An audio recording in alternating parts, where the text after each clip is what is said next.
Kom ons word nou stil voor die Here. Met die votum verklaar ons openlik ons afhanklikheid van en ons gerigtheid op God. Ek slaan my oë op na die berge. Waar sal my hulp vandaan kom? My hulp is van die Here wat die hemel en die aarde gemaak het, die Here wat trou bly tot in ewigheid en die Here wat nooit die werke van sy hande laat vaar nie. Amen. Geliefdes, genade vir julle en vrede van hom wat is en wat was en wat kom, en van die 7 geeste wat voor sy troon is, en van Jesus Christus die getroue getuie, die eerstgeborene uit die dode en die owerste oor die konings van die aarde. Amen. Ons sing Psalm 68 tot sy eer. Die Heer sal opstaan tot die stryd en hy sal sy haters ver en wyd laat wegvlug voor sy oë.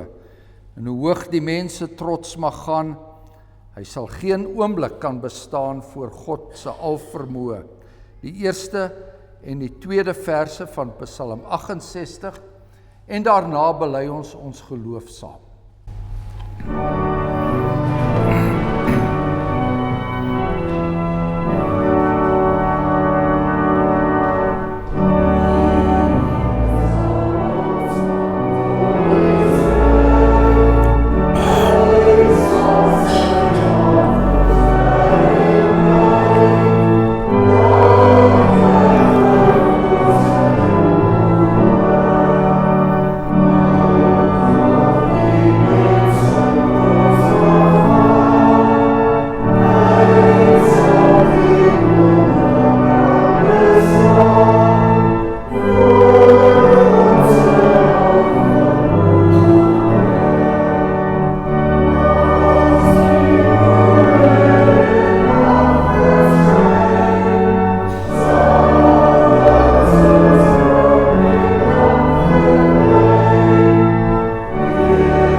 Belydenis waaraan ons vashou onder alle omstandighede, die belydenis van die naam van die drie-enige God, dit klink so: Ek glo in God die Vader, die Almagtige, die Skepper van die hemel en die aarde. En ek glo in Jesus Christus, sy eniggebore Seun, ons Here, wat ontvang is van die Heilige Gees, gebore uit die maagd Maria, wat gelei het onder Pontius Pilatus, gekruisig is, gesterf het en begrawe is, en neergedaal het na die hel, wat op die 3de dag weer opgestaan het uit die dood, en opgevaar het na die hemel, en sit aan die regterhand van God, die Almagtige Vader, waarvandaan hy sal kom om die lewendes en die dooies te oordeel. Ek glo in die Heilige Gees. Ek glo aan 'n heilige algemene Christelike kerk, die gemeenskap van die heiliges, die vergewing van sondes, die opstanding van die liggaam en 'n ewige lewe. Amen.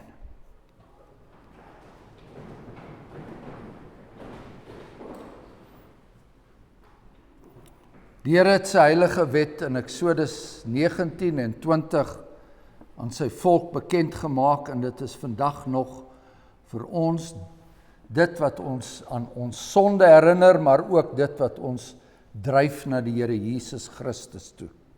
En ons lees dit in Eksodus 20. Toe het God al hierdie woorde gespreek en gesê, ek is die Here, jou God, wat jou uit Egipte land, uit die slawehuis uitgelei het. Jy mag geen ander gode voor my aangesig hê nie. Jy mag vir jou geen gesneede beeld of enige gelykenis maak van wat bo in die hemel is, of van wat onder op die aarde is, of van wat in die waters onder die aarde is nie. Jy mag jou voor hulle nie neerbuig en hulle nie dien nie, want ek, die Here jou God, is 'n jaloerse God, wat die misdaad van die vaders besoek aan die kinders, aan die 3de en aan die 4de geslag van die wat my haat. En ek bewys barmhartigheid aan duisende van die wat my liefhet en my gebooie onderhou. Die 3de gebod is, jy mag die naam van die Here jou God nie ydelik gebruik nie, want die Here sal die een wat sy naam ydelik gebruik, nie ongestraf laat bly nie.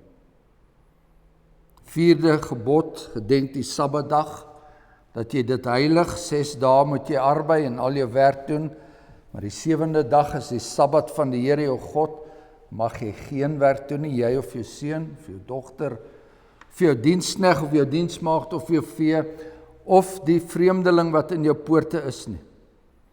Want in 6 dae die Here die hemel en die aarde, die see en alles wat daarin is gemaak. En op die 7de dag het hy gerus. En daarom het die Here die Sabbatdag geseën en dit geheilig. En dan die 5de gebod, eer jou vader en jou moeder, dat jou dae verleng mag word in die land wat die Here jou God aan jou gee. 6de gebod, jy mag nie doodslaan nie. 7de gebod, jy mag nie egbreek nie. Die 8ste gebod is, jy mag nie steel nie. En dan die 9de gebod, jy mag geen valse getuienis teen jou naaste spreek nie.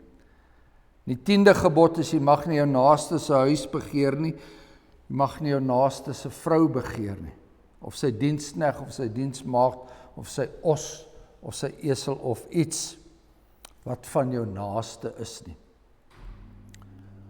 Ons sing in Psalm 95, in die 4de vers, sing ons, hy is ons God, en hy is ons herder, en ons is die skape van sy wy wat uittrek onder sy beskerming. En as ons vandag sy roepstem hoor, verhard jul nie, maar neig jul oor en merk op die roep van sy ontferming. Psalm 95, die 4de vers, maar ons sing ook verse 5 en 6. Verse 4, 5 en 6 van Psalm 95.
ons bid saam.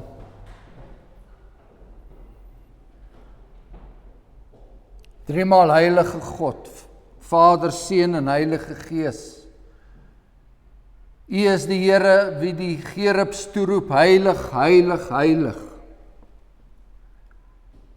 U is die God wat geskape het en 'n woord gespreek het in hierdie hele kosmos, hierdie heelal, hierdie aarde, hierdie wêreld wat ons bewoon, alles het tot stand gekom. En U het vir ons 'n omstandigheid hier geskep waar ons vandag hier by mekaar kan kom en U naam kan aanroep. En wat 'n wonderlike genade is dit nie, dat U vir ons suurstof gee om te asem. Dat U vir ons reën gee wat hierdie aarde bevrug.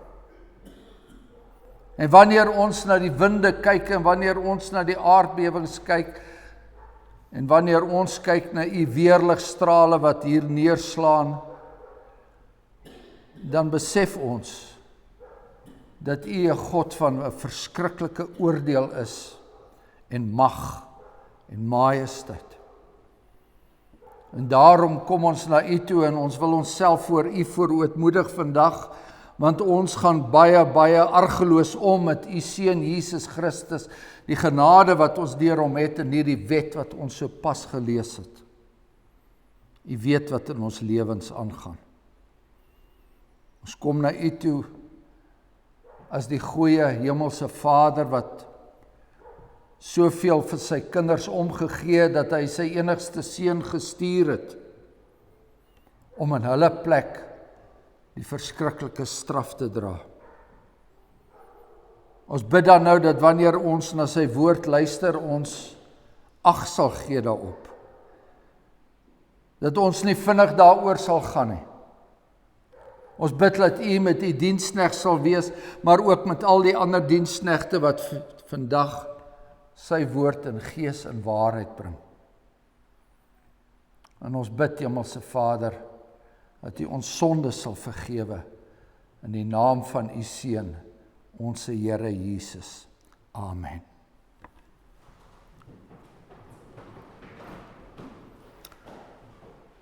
Ons sit ons kort reeks van prediking oor die profeet Elia sit ons vandag voort.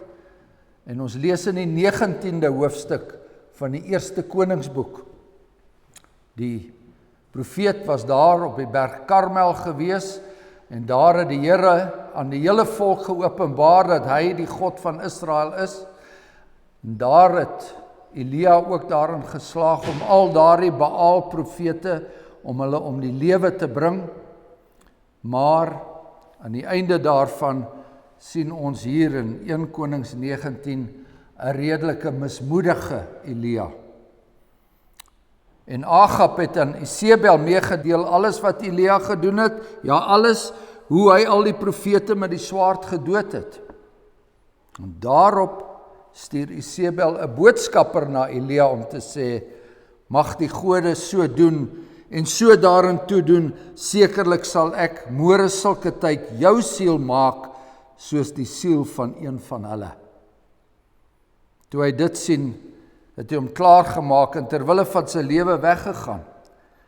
En toe hy in Berseba in Juda aangekom het, het hy sy dienaar daar laat agterbly, maar hy self het 'n dagreis ver die woestyn ingegaan en daar onder 'n besembos gaan sit en gewens dat hy mag sterwe.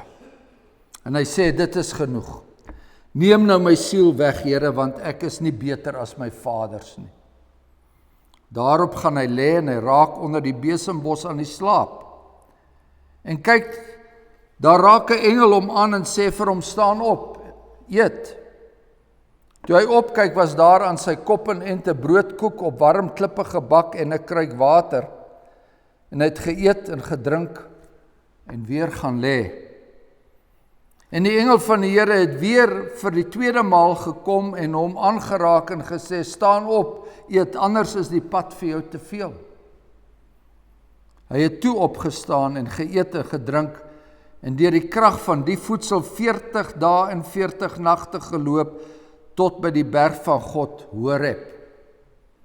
en hy het daar in 'n spelonk gegaan en die nag daar oorgebly.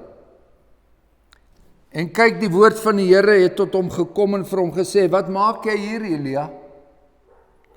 En hy antwoord, ek het baie geëiwer vir die Here, die God van die leerskare, want die kinders van Israel het u verbond verlaat, die altare afgebreek en die profete met die swaard gedood, sodat ek alleen oorgebly het.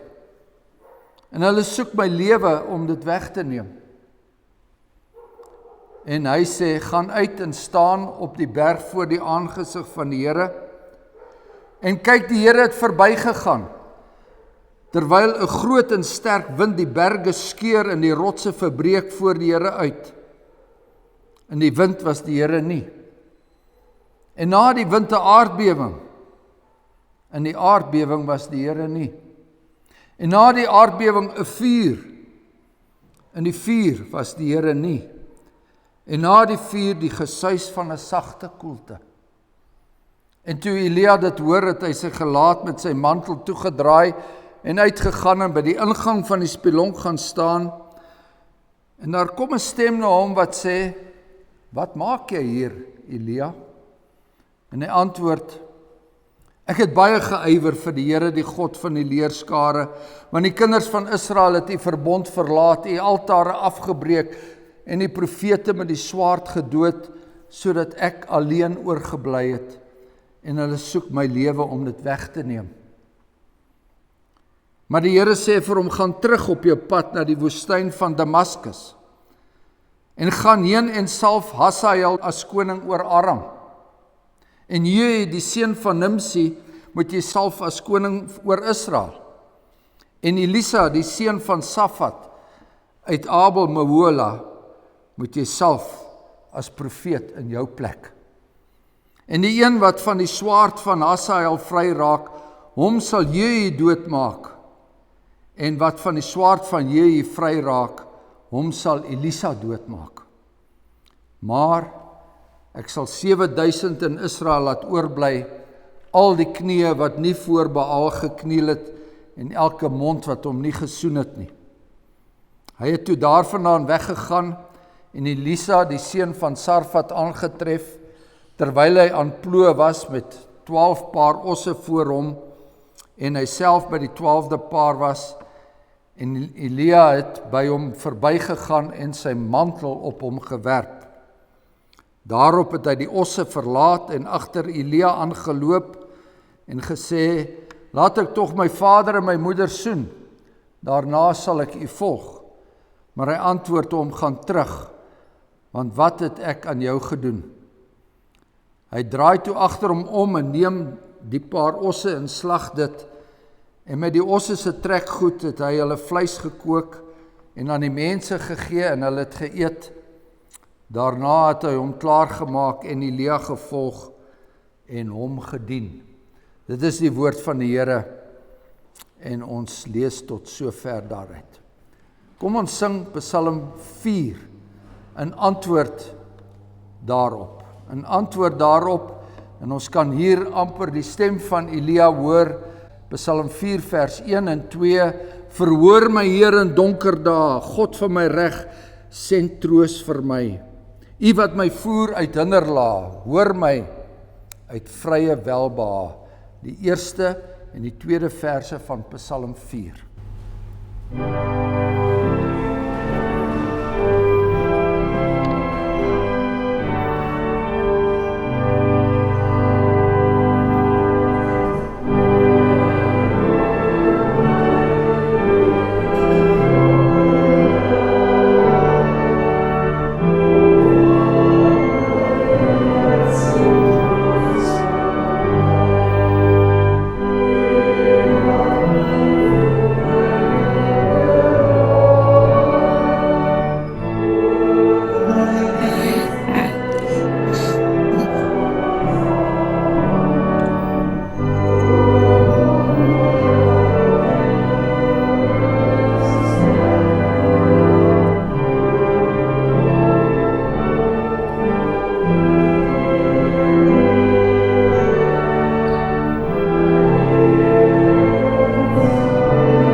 1 Konings 19 vers 11. En kyk, die Here het verbygegaan terwyl 'n groot en sterk wind die berge skeur. En die rotse verbreek voor die Here uit. En die wind was die Here nie. En na die wind 'n aardbewing en in die aardbewing was die Here nie. En na die aardbewing 'n vuur. In die vuur was die Here nie. En na die vuur die gesuis van 'n sagte koelte. Broeders en susters, dit is nie maklik om in die Here se diens te wees nie. En nou praat ek nie net van dominees nie, want soos jy weet is almal van ons in die diens van die Here. En soos jy weet, raak ons almal soms moedeloos. En dan wil ons opgee.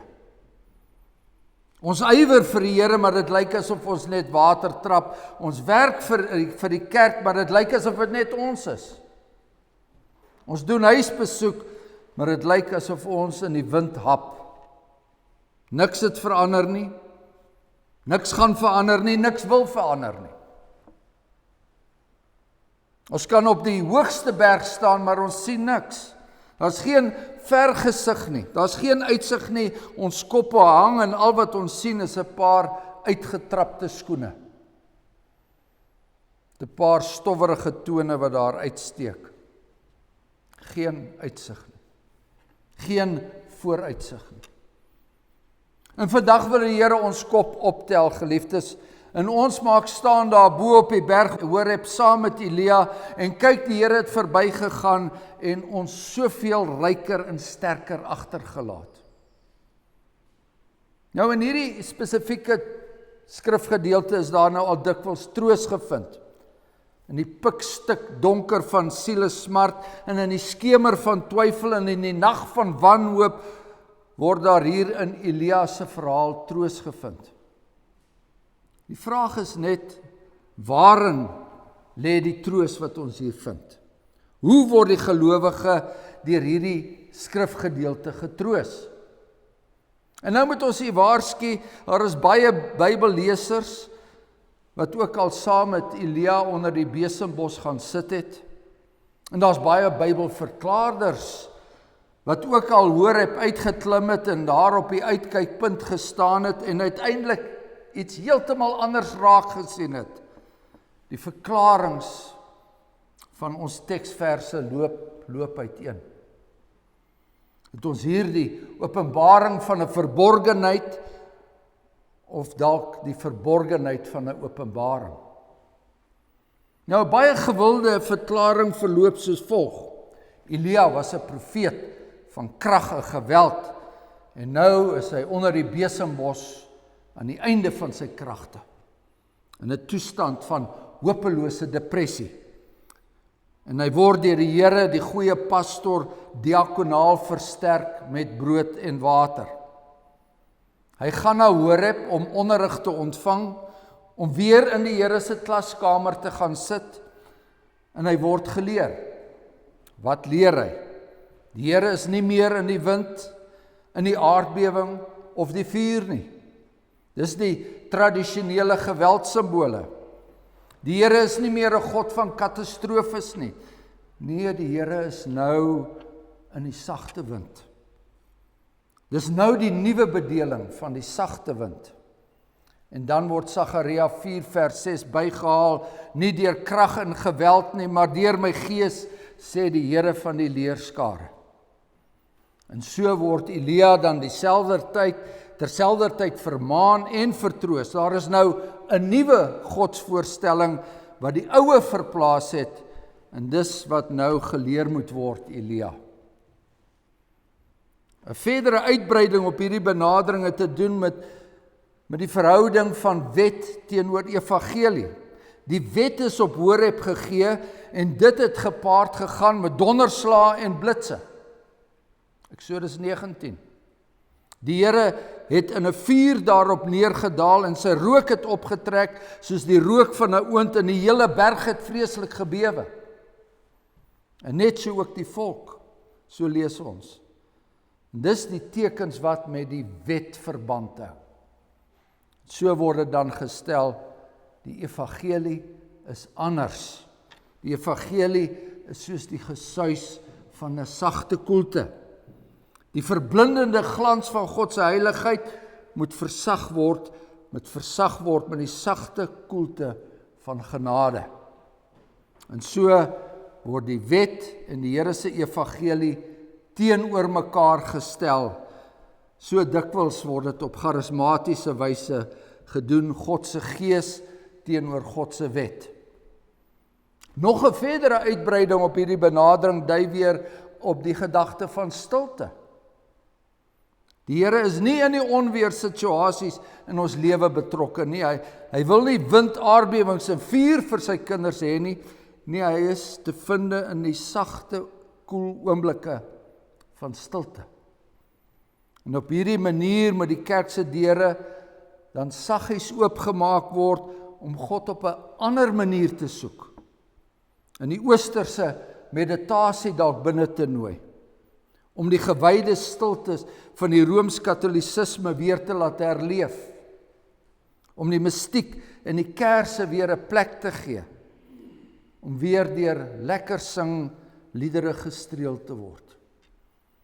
En om uiteindelik die gepredikte woord van die Here stil te maak.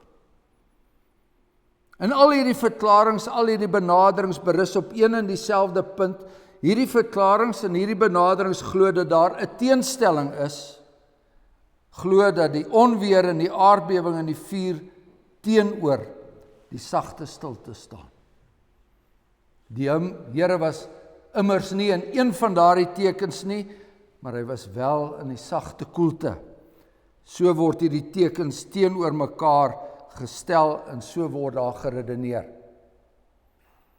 Daar's 'n paar ooglopende probleme met hierdie verklaring. Want as Elia moes afleer dat die Here 'n God van vuur en oordeel was, hoekom is dit so dat die Here hom net daarna stuur om 3 mense te salf en al drie bring die swaard neer op Israel? As Elia moes afleer dat die Here 'n God van vuur en oordeel was, hoekom is dit so dat Elia in 2 Konings 1 tweemaal na mekaar vuur laat neerkom op die leerafdelings wat die koning stuur om hom gevange te neem? Het Elia dan nie die les van Horeb verstaan nie? So wanneer ons die stilte teenoor die oordeelsteken stel, dan is ons besig om die godsverskyning te sien as antwoord, as 'n goddelike antwoord op Elia se depressie. Maar dan verklaar daardie godverskyning nog nie wat daarna gebeur het nie en wat daarna gesê is nie. Wat gebeur daarna? Die Here stuur Elia op 'n volgende sending. En daardie sending behels nog meer van die Here se oordeel as die vorige. En as ons na hierdie tekens kyk, die wind, die aardbewing en die vuur, dan kan dit ook wees, broeders en susters, dat daardie tekens slegs voortekens was. Ons kan dit so verduidelik. Wanneer die koning van die land by die hoofstraat afkom, dan is daar eers 'n verbyvlug van vegvliegtuie, dan is daar 'n kanonsaluut, en dan kom daar 'n afdeling pantservoertuie, en al daai gebeure sê vir ons, die koning is aan die kom. Die koning is nie in die vegvliegtuie nie, hy is ook nie in die pantservoertuie nie, hy is ook nie in die kanonskote nie. Daardie items is besig om sy koms vooraf te gaan. Alhoewel daardie gebeure ons tog iets van daardie koning vertel. Dit vertel ons van daardie koning se mag en majesteit. Kan ons ook moontlik voorberei op 'n belangrike aankondiging, op die koning se oorlogsaankondiging.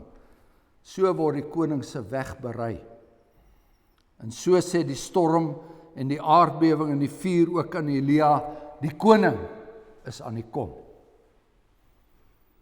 En dan verskyn hy in die suising van die stilte, en mens en natuur hou hulle asem op. Hy is verhewe, ja, hoog verhewe. As U, o Heer, in mag verskyn, sal hul soos rook en damp verdwyn. deur stormwind voortgedrewe. Hy verskyn in die suising van 'n stilte. Dit is 'n verhewe stilte. Ons verwag 'n belangrike aankondiging. Die oordeelstekens is nie in teenstelling nie. Dis in voorbereiding. Maar daar is nog meer van hierdie tekens te sê, want dit is duidelik dat Elia nie die tekens in sigself verstaan het nie. Want voor die tyd vra die Here hom, wat maak jy hier, Elia? En dan kom die antwoord, ek het baie vir die Here geywer, maar dit het niks gehelp nie. En na die suising van die sagte stilte vra die Here weer vir Elia, wat maak jy hier, Elia? En dan kom die antwoord weer, ek het baie vir die Here geywer, maar dit het niks gehelp nie. Dis duidelik dat Elia se eerste antwoord, dat dit hersien moes word, maar Elia kon nie. Hy gee weer dieselfde antwoord op dieselfde vraag. Daar het nog iets kort gekom in hierdie openbaring. Die tekens het baie gesê van die Here, maar dit het nog nie alles gesê nie. Anders sou Elia kon geantwoord het op daardie vraag, wat maak jy hier, Elia? En elke keer as die Here aan die mens verskyn het, dan het hy iets om aan hom te sê, in die wyse waarop hy verskyn, dit sê ook vir hom iets. Moses en die volk kon baie geleer het uit die donderslae en die blitse, die bewende berge en die vuur en die rook daarop Horeb. Die volk kon baie daaruit geleer het, maar hulle het die tekens eers begin verstaan toe die Here sê, jy mag geen ander gode voor my aangesig hê nie. Jy mag die naam van die Here jou God nie ydelik gebruik nie. En so leer ons ook in ons kerklike belydenis, God openbaar homself deur die natuur en daarin kan ons duidelik sy ewige krag en sy goddelikheid duidelik sien. Maar dis deur sy goddelike woord dat hy hom volkome aan ons bekend maak. Want dis waaroor dit gaan, geliefdes. Dit gaan oor die verkondiging van die woord. En as ons saam met Elia op die bopunt van Horeb staan, moet ons nie vir een oomblik vergeet nie, dit gaan hier oor God se openbaring en die verkondiging daarvan. Die Here verskyn nie bo op Horeb om depressiepilletjies uit te deel nie, om 'n sagte koelte te skep waarin ons kan gaan sit en mediteer nie.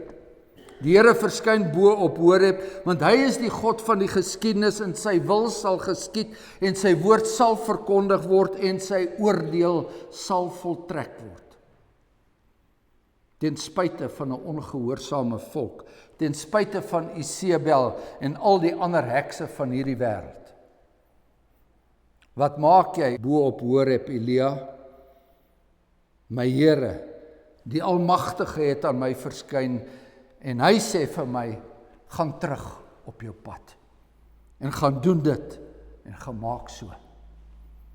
6 dae moet jy arbei en al jou werk doen. Eers op die Sabbatdag, dan is dit jou rus. Nou is daar nog werk om te doen. Gaan salf so en na hom so en na hom so en so.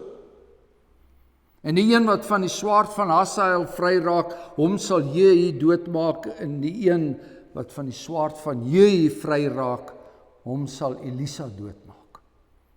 Want ek is die Here wat die wind laat waai en wat berge skeur, die Here wat die wind laat waai en rotse verbreek. Ek is die Here wat die aarde bewe. Kyk, die naam van die Here kom van ver af en sy toren brand en swaar wolke kom op en sy lippe is vol grimmigheid en sy tong is 'n verterende vuur, so skryf die profeet Jesaja. Eers God se oordeel, dan rus. En na die wind 'n aardbewing en in die aardbewing was die Here nie, en na die aardbewing 'n vuur. En in die vuur was die Here nie, en na die vuur toe die gesuis van 'n sagte koelte. Die vuur en die oordeel het Elia herken. Maar wat sê die sagte koelte? Dis 'n nuwe openbaring, 'n openbaring van God se majesteit, ja, 'n gewyde stilte, ja, maar meer nog. Die Here sê, ek sal 7000 in Israel laat oorbly. 7 die volmaakte getal, God se getal, nie een meer en nie een minder nie. En hulle sal die Here se Sabbatsrus ingaan. Hulle sal saam met jou die gesuis van die sagte koelte ervaar. Jy is dus nie alleen nie, Elia. Jy het nie alleen oorgebly nie, daar is nog 7000. En hulle sal die Sabbatsrus saam met jou ingaan. Hulle sal die sagte koelte met jou deel, en ek, die Here, sal die sagte koelte met julle almal deel, want dit is die eindbestemming van God en die gelowige, die ewige Sabbatsrus. Wat maak jy bo op die berg, Elia? 6 dae moet jy arbei en al jou werk doen, eers op die Sabbatdag, dan is jou rus.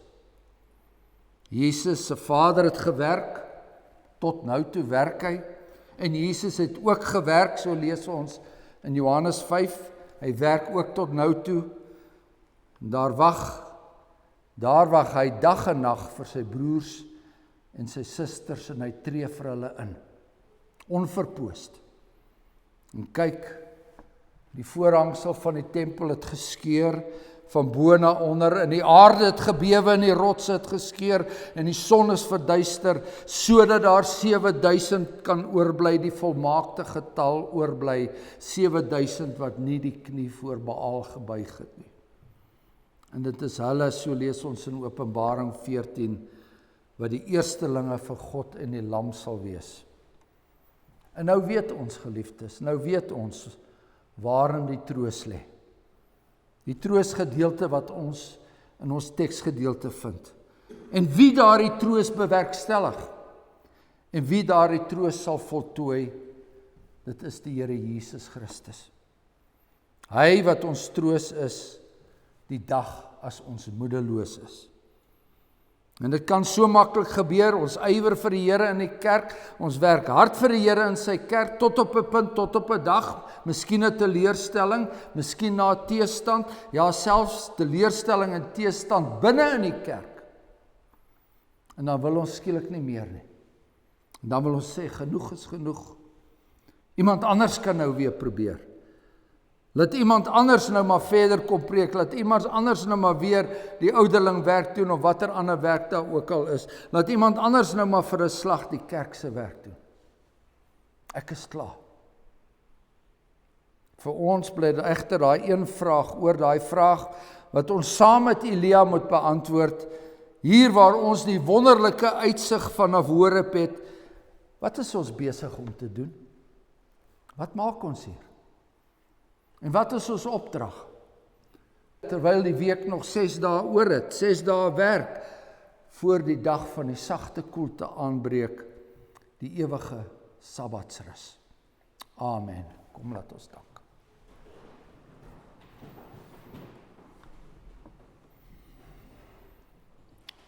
Genadige God en Hemelse Vader,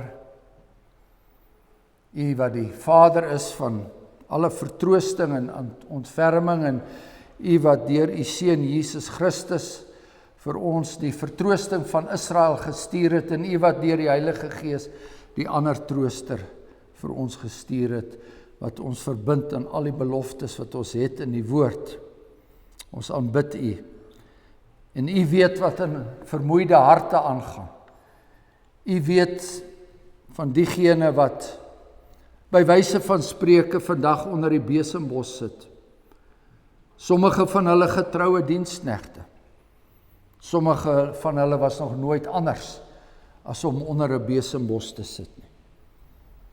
Maar U roep U kinders op tot getroue arbeid. U roep ons op om ons verlamde knieë weer styf te maak, om weer ons oë te rig op die Here Jesus Christus.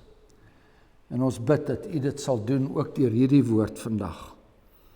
Ons vra dat U ons sondes sal vergewe. Sommige van ons sondes is net bloot luiheid en laksheid, argeloosheid. Sommige van ons sondes wat net spruit uit 'n selfvoldaanheid, uit 'n eie geregtigheid. Ons bid dat U ons dit sal vergewe. En dat ons U sal dank, elke dag sal dank vir die wonderlike voorreg dat U ons waardig maak om in U diens te wees. In die naam van ons Here Jesus Christus. Amen. Ons sing ten slotte Psalm 68, die 15de en die 16de verse. Hoe vreeslik is U Heer alom uit U verhewe heiligdom, omring deur sterkte en ere. En dis Israels God wat wonders werk en wat sy volk met krag versterk. U loof ons, Heer der Here. Psalm 68 verse 15 en 16.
Ontvang nou die seën van die Here en gaan daarmee in hierdie week wat kom. Die Here sal jou seën en jou behoed. Die Here sal sy aangesig oor jou laat skyn en jou genadig wees. Die Here sal sy aangesig oor jou verhef en aan jou vrede gee. Amen.